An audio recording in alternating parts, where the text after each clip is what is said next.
Here we have the bird spring cache. This is what a water cache looks like out in the desert. The lovely trail angels keeping us alive. If it weren't for this one and another one 15 miles back, we'd have like a 42-mile water carry. That's no fun. Here's the new and improved yellow jacket.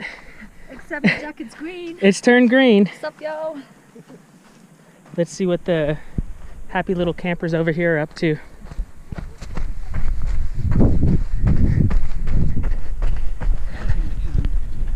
How are the happy campers doing?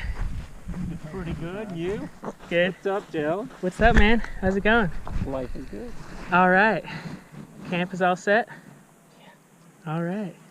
Cool. Indeed. Have you Looks found like- a spot? No, not yet. I just got here.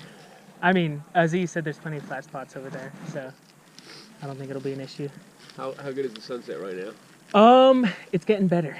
We're almost there. All right, y'all.